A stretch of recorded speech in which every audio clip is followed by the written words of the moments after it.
আমি কোনো ঝামেলা চাই না। This is one way road. তোমাদের গাড়িটা রং সাইডে আছে, তোমরা গাড়িটা পিছাও।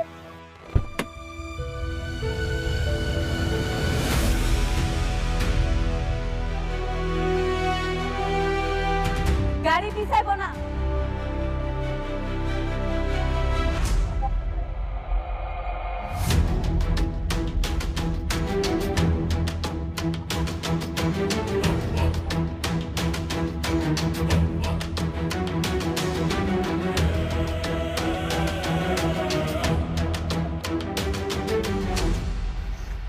ও তুমি, পিঁপড়ার দেখি পাখা গজিয়েছে।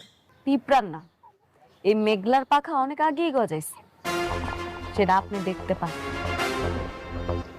ন্যূনতম পড়াশোনাটুকু তো করনি। কোনটা ওয়ান ওয়ে রোড কোনটা টু ওয়ে রোড সেটাও হয়তো জানো না। তোমার গাড়িটা রং সাইড আছে, তুমি গাড়িটা পিছাও। রাস্তা যেটাই হোক, আমি একবার কইলাম না আমার গাড়ি এক পাও পিছাইব না, এটাই আমার শেষ কথা। নতুন নতুন গাড়িতে চড়ে কি অহংকার বেড়ে গেছে?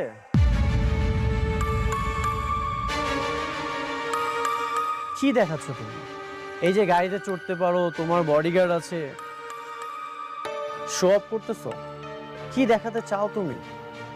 আপনার যেইটা খুশি আপনি ভাবতে পারেন, আমার কিচ্ছু আসে যায় না। দুদিন আগেও তো বস্তিতে ছিলে। বস্তির মানুষ যে নতুন গাড়ি পেলে অহংকার বেড়ে যায়, সেটা তোমাকে না দেখলে আমি বুঝতে পারতাম না। এতদিন শুধু শুনেই এসেছি। ও এখন বস্তির মানুষ? আপনি মনে হয় ভুলে গেছেন, এই বস্তিতেই আপনি খাইছেন, দাইছেন আর ঘুমাইছেন। বস্তির মানুষ যে মানুষ হয় সেটা ভুলা যাবেন না, মনে রাখবেন। দুদিন আগে তো তুমি ফকির ছিলে, অস্বীকার করতে পারবে? অস্বীকার তো করতেছি না, আপনার মতো স্বার্থপর না। যদি স্বার্থপর হইতাম তাহলে এই স্বার্থের খাতিরে অনেক ক্ষতি করতে পারতাম। আর কি ক্ষতি করতে চাও তুমি? হ্যাঁ, আবার জুতা তুলবা? এখন তুমি আমাকে জুতা দিয়ে মারবা? তুমি আমার এইখানটাতে আঘাত দিয়েছো, তুমি ভুলে যেও না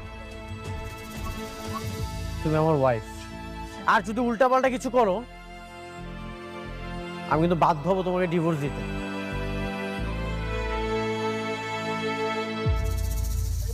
আর এমনিতেও আমি তোমাকে খুব দ্রুত ডিভোর্স দিয়ে দেবো। এইভাবে একটা সম্পর্ক রাখা যায় না। আপনার মতো পুরুষ মানুষেরা কিছু পারেন আর না পারেন, ভালোবাসা মানুষের দুর্বলতায় আঘাত করতে পারে।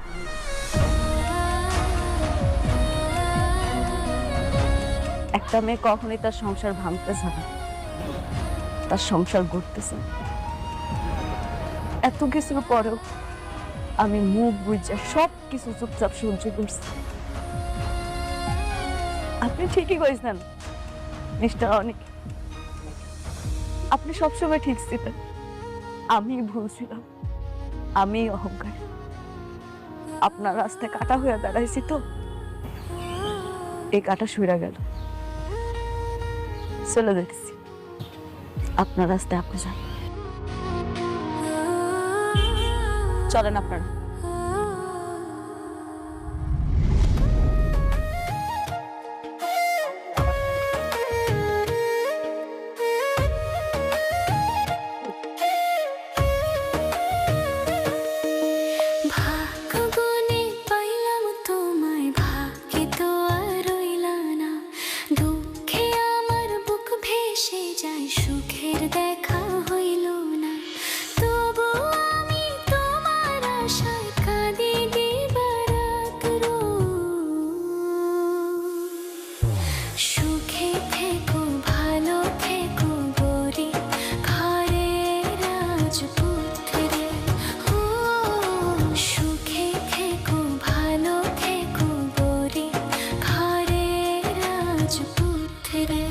আঙ্কেল, সব ডিল তো ফাইনাল, এখন শুধু সময়ের অপেক্ষা। কাজ করবো আর টাকা কামাবো। এবার আমি 100 কোটি টাকার মালিক হব। বাহ,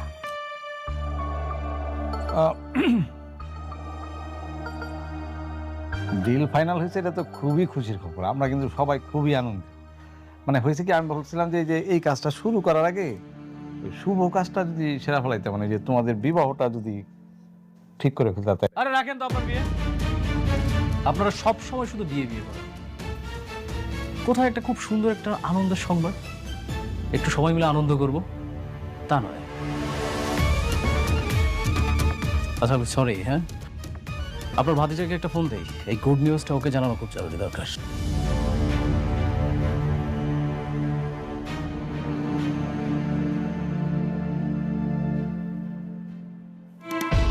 তুই আমাকে কেন কল করেছিস? কে বন্ধুকে অভিনন্দন জানাবি না?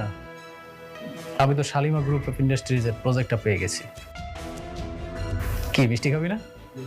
মিষ্টি নিয়ে আসবো তোর জন্য। কেন কল করেছিস সেটা বল। কেন কল করেছি জানিস না? তোর বউ সেই প্রজেক্টটা তোকে না দিয়ে আমাকে দিল। একটা জিনিস কি জানিস, তোর বউ না তোর ভালো চায় না। এই বিষয়টা না আমার কাছে কেন কত যে আনন্দ লাগতেছে। আনন্দ হচ্ছে, এই আনন্দের অবশ্যই একদিন আমি জবাব দেব। শোন, তুই আমার একটা চুলও ছিটতে পারবি না। যদি ছিটতে পারিস তাহলে ছিড়িস। তুই দেখবি একদিন আমি অনেক টাকার মালিক হব, কোটি কোটি টাকার মালিক। তখন তোর বড় লোক শ্বশুর আছে না, তোর বড় লোক শ্বশুরের থেকেও আমার একটা বড় কোম্পানি থাকবে, আর তুই আস্তে আস্তে ধ্বংস হয়ে যাবে। ঠিক আছে, আমিও দেখতে চাই তুই আমার কি করিস। তোদের সবাইকে আমি একে একে জবাব দেব, কেউ রেহাই পাবি না। আমি অপেক্ষায় থাকলাম তোর কল্পিত সময়ের, দেখবো তুই কি করতে পারিস। ওকে, গুড বাই, টাটা বন্ধু, ভালো থাকিস।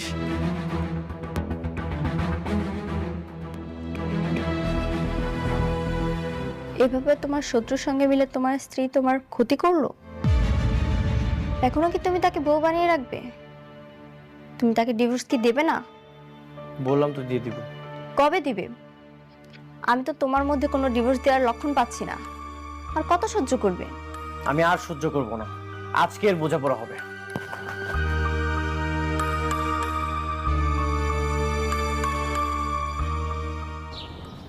মেঘলা, মেঘলা, মেঘলা বাইরে আসো।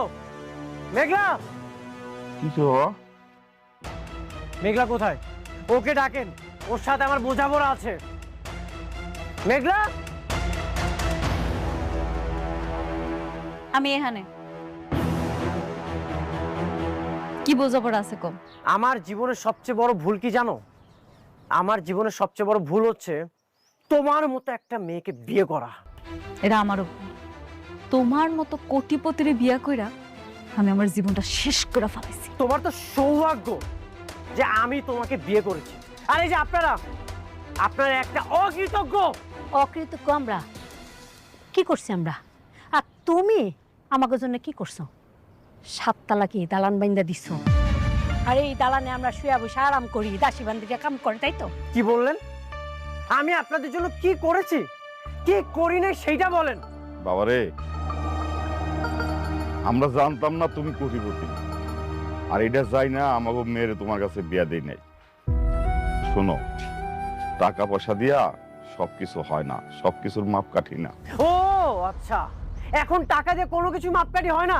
এই যে আপনারা আমাকে ধ্বংস করার প্ল্যানিং করেছেন। প্ল্যান? কি গাব্বা? শোনো, তোমারে নিয়ে যে প্ল্যান করমু এই সময় আমগো নাই। সেই সময় আমাকে নিয়ে কেন থাকবে? এখন তো তোমার সব সময় নাইট ক্লাবের সেই রং বেরঙের মানুষদেরকে নিয়ে। এখন তো তোমার চলাফেরা বড় বড় অফিসার, বড় বড় পোস্টে যারা আছে তাদের সাথে। অনেক সামলা কথা কও। আমার বস্তিতে আইয়া তুমি আমারে অপমান করবা? তোমারে আমি সাইডা দেবো? এমন মাইয়া আমি না। তুমি নষ্টামি করে বেড়াবা আর আমি তোমাকে নিয়ে কিচ্ছু বলবো না, এটা তুমি কল্পনা করলে কিভাবে? আমি তোমাকে আজকে ফাইনাল ডিসিশন জানাতে এসেছি। ফাইনাল ডিসিশন আমি জানিয়ে দিই। ডিসিশন? কি কি ডিসিশন তুমি দিতে চাও শুনি? আমি তোমাকে ডিভোর্স দিতে চাই। আমি তোমাকে ডিভোর্স দিয়ে আমার ভুল থেকে আমি মুক্তি পেতে চাই। আমি সেই দিনই বুঝতে পারছিলাম, যেদিন তুমি আমার চোখের সামনে টাকার জন্য আরেকটা মেয়ের বিয়া করে ফেলাইছো। আমি তোমার সেই দিনই মুক্তি করে দিছি। এইভাবে না, আমার অফিসিয়াল ভাবে মুক্তি চাই। আমাদের যে কাজে বিয়ে পড়িয়েছিল তাকে বলেন সব ডিভোর্সের পেপার রেডি করতে। আমি আপনাদের সাথে কোনো সম্পর্কই রাখতে চাই না। আমাকে ধ্বংস করার জন্য নিজের ইজ্জতটা ব্যবহার না করলেও পারতে। তুমি যে এতটা খারাপ সেটা আমি কখনোই কল্পনা করিনি।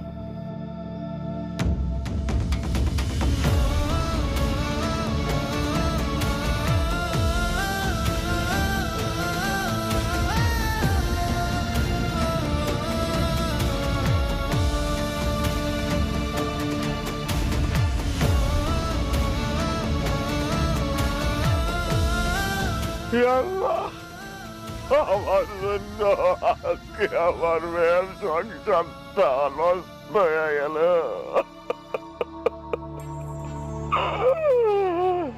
এই জন্য আমি দায়ী।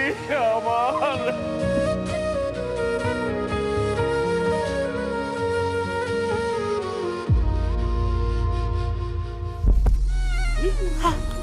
আল্লাহ বাবা কি হলো এটা? আমারে করে না আমারে।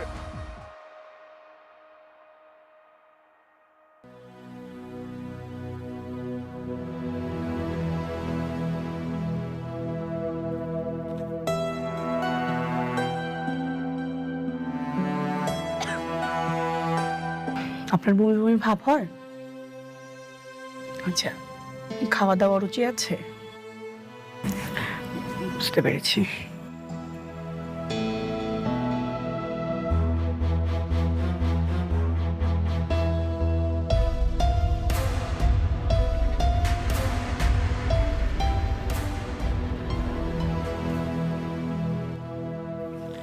আপনার স্বামীকে খবর দেন, খুশির সংবাদ আছে। আপনার স্বামীকে বলেন মিষ্টি নিয়ে আসতে। কি সুখবর ডাক্তার সাহেব? নতুন মেহমান আসতে চলেছে, আপনি মা হতে চলেছেন। বাচ্চার বাবাকে বলেন মিষ্টি নিয়ে আসতে, মিষ্টি নিয়ে তারপর বাড়িতে যাবেন।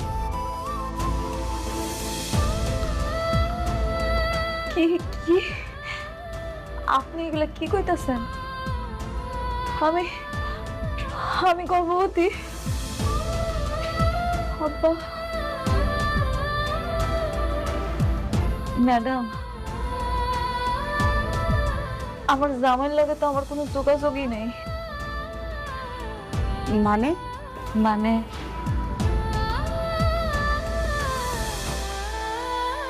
আমার জামাই আরেকটা বিয়ে করছে, এখন সে আমার ডিভোর্স দিতে চায়। তাহলে তাহলে আমার সন্তানের এখন কি হইব? প্রেগনেন্ট অবস্থায় তো স্বামী স্ত্রী ডিভোর্স হয় না, আপনারা নতুন করে আবার সিদ্ধান্ত নেবেন। কিন্তু ওর জামাই তো ওর সাথে থাকে না, যে নতুন বিয়ে করছে সেই জায়গায় ওর জামাই থাকে, ওর নামই শুনতে পারে না। আপনার মেয়ে তো প্রেগনেন্ট, এটা আপনারা আগে জানতেন না, এখন যেহেতু জেনেছেন আবার নতুন করে সিদ্ধান্ত নেবেন, চিন্তা করবেন কিভাবে কি করবেন। না, সিদ্ধান্ত নেওয়ার আর কিছু নাই। আমার জামাইও চায়, আমিও চাই আমাকে ডিভোর্সটা হোক। কিন্তু প্রেগনেন্ট অবস্থায় তো ডিভোর্স হয় না, দেশের তো আইন কানুনের একটা ব্যাপার আছে, ওইটা তো মানতে হবে। আপনাদের সন্তানের কথা চিন্তা করে আপনারা হাজবেন্ড ওয়াইফ আবার নতুন করে ভাবেন, এত তাড়াতাড়ি সিদ্ধান্ত নেওয়ার তো কিছু নাই। ভাবা ভাবির আর কিছু নাই আপা। যে মানুষটা আমার কথা একটা বড় চিন্তা না কইরা টাকার জন্য আরেকটা বিয়া করতে পারে, যে মানুষটা আমার ডিভোর্স দেওয়ার জন্য উল্টা কইরা লাগতে পারে, আমি কোন মুখ নিয়ে ওই মানুষটার কাছে যাবো আপনি কোন? না, আমি আর যাব না। পৃথিবীতে তো এমন অনেক সন্তান আছে যারা জন্মের পর বাপ মা কাউরে দেখে না, তাই বলে তারা কি বড় হয় না, মানুষ হয় না? আমি আমার সন্তানের জন্য আছি, আমি ওরে বড় করব, ও জানবো ওর কোনো বাপ নাই। আপনারা যেটা ভালো মনে করেন, আমার যেটা ভালো বলার ছিল আমি বললাম।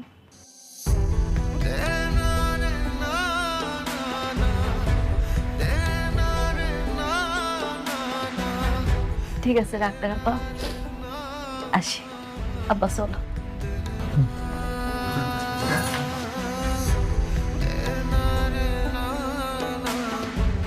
মারে তুই জামাইরে তালাক দিস না। তোর পেটে যে সন্তানরা আছে তার তো বাবার আদরের দরকার, তাই না?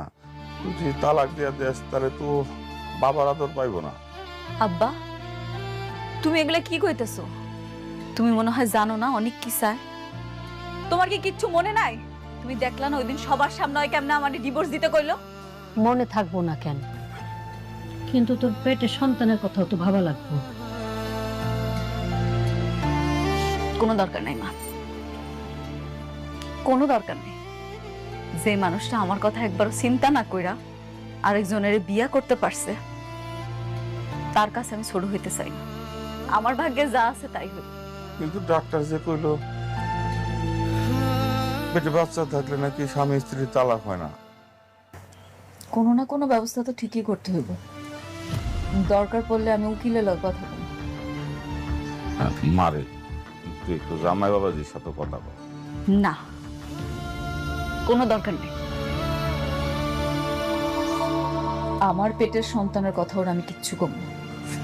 সময় হলেও ঠিকই টের পাই।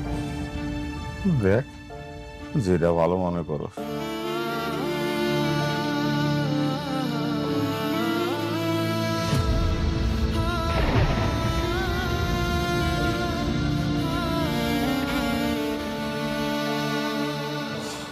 এখন আর কোনো সমস্যা নেই, লোনটাও হয়ে গেছে, শালিমা গ্রুপের সাথে চুক্তিটাও হয়ে গেছে।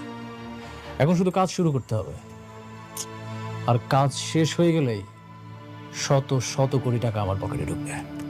এটা ভেবে যে কি আনন্দ লাগছে। সবই ঠিক আছে, কিন্তু আমি আশ্চর্য হইতেছি একটা বিশেষ ব্যাপার। অনেকের বউ তোমার এই কাজটা দিছে, আমি কিন্তু ভাবছিলাম যে জেদের বসে তোমার শেষ পর্যন্ত সে কাজটা দিবই না। আমি একটা জিনিস বুঝতে পারছি না, কি একটা বস্তির ফকির নিয়ে তার কথায় এত বড় একটা ডিল হয়ে গেল। আচ্ছা, ওই অফিসের মধ্যে ওর কাজটা কি? আরে কাজ যাই হোক, তোমার তাতে কিছু জানা দরকার নাই। তুমি কাজ পাইছো, লাভবান হইছো, তাই না? তা ঠিক বলেছেন। আমার মনে হচ্ছে কি জানেন, অনিকের সাথে জেদ করেই কিন্তু ও আমাকে কাজটা দিয়েছে, কারণ ওর সাথে তো এখন সম্পর্ক ওর শত্রুতা। অনিকের বউ ওর সাথে প্রতিশোধ নিচ্ছে। মেয়ে কামকে ভালো হইলে এলো। আচ্ছা সমস্যা কি, ওরা ওরা মারামারি করুক, আগের থেকে আমরা লাভবান।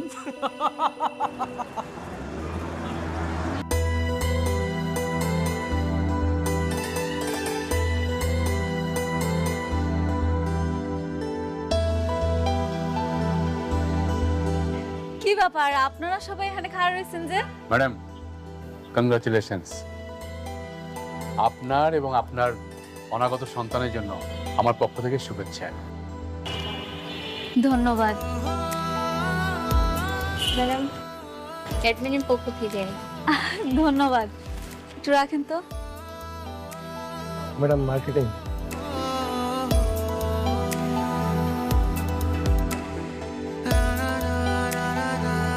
ধন্যবাদ। আপনারা সবাই আমার জন্য এত কিছু করছেন, আমি খুব খুশি। ম্যাডাম, উনি হচ্ছেন আলতাফ চৌধুরী, আপনার সাথে মিটিং করার জন্য এতক্ষণ ওয়েট করছেন। আসসালামু আলাইকুম। চলেন না ভিতরে চলেন, মিটিং এ যাই। আসেন রুমে আসেন। চল আলতাফ সাহেব। আপনারা এগুলো নিচে নিয়ে যান।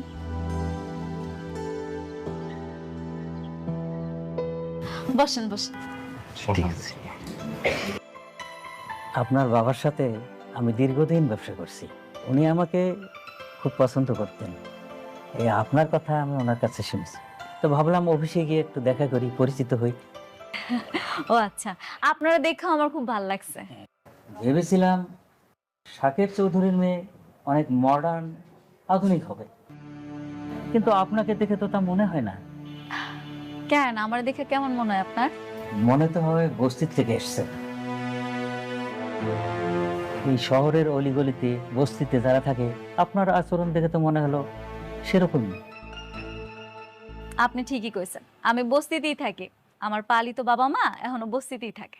আপনার মতো একজন কোটিপতি বস্তিতে থাকবে এটা তো মানেই যায় না। বস্তিতে তো থাকে গরিব ফকিন্নিরা, আপনি তো গরিব না। তাতে কি হয়েছে? আপনারা কইলাম না ছোটবেলা থেকে ওখানে মানুষ হয়েছে, এই জন্য হেনেই থাকি। আলতাফ সাহেব, আমরা এই বিষয়ে আলোচনা না করে আমরা ব্যবসায়িক আলোচনাটা সেরে ফেলি। শিওর।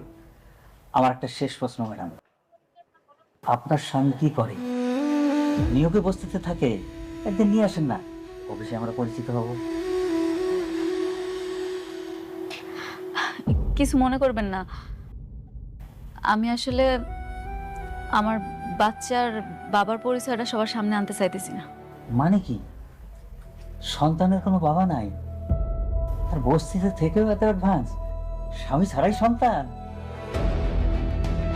অবশ্য বস্তিতে এরকম স্বামী ছাড়া সন্তান অহরহই হয়। আলতাফ সাহেব,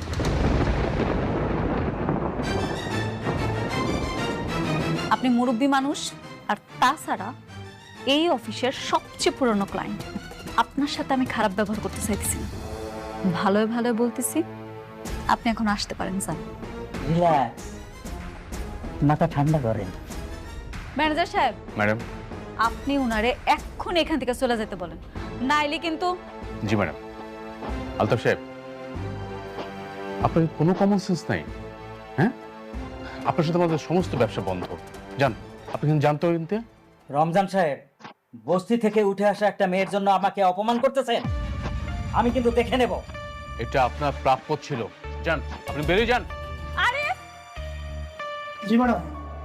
এই ভদ্রলোকটারে অফিস থেকে বাইর করে দাও, এরপরে যাতে অফিসের ত্রিসীমানা না দেখি, ঘাট ধাক্কা দিয়ে বাইর করে দিবা।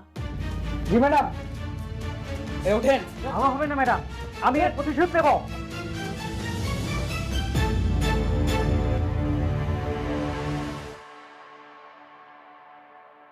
উনি আমাদের সাথে বিজনেস না করলে কয় টাকা লস হবে? না ম্যাডাম, কিচ্ছু হবে না, ব্যাপারটা আমি দেখব। সরি ম্যানেজার আঙ্কেল, আসলে আমি ওনার কথাগুলো নিতে পারি নাই। ম্যাডাম, আপনি উচিত শিক্ষা দিয়েছেন, এইসব লোকদের এরকম শিক্ষাই দেওয়া উচিত। স্যার আসসালামু আলাইকুম। ওয়ালাইকুম আসসালাম। কি নেবেন দেখুন। দেখা কি পছন্দ হয় তোমার?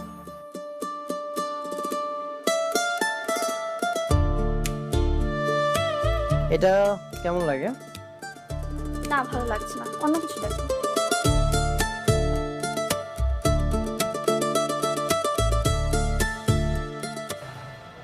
এটা তো খুব সুন্দর।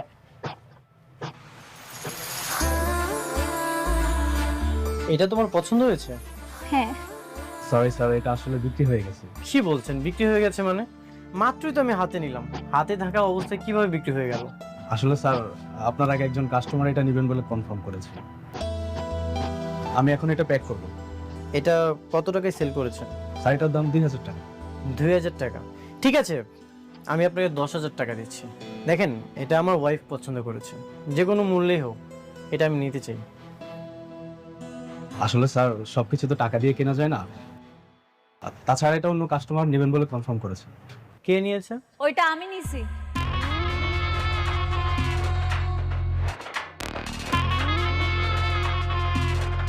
আপনি কাজ করুন, পেড করুন। হ্যাঁ জি স্যার, ব্যাক করে দিয়েছি। চলো আমরা চলে যাই।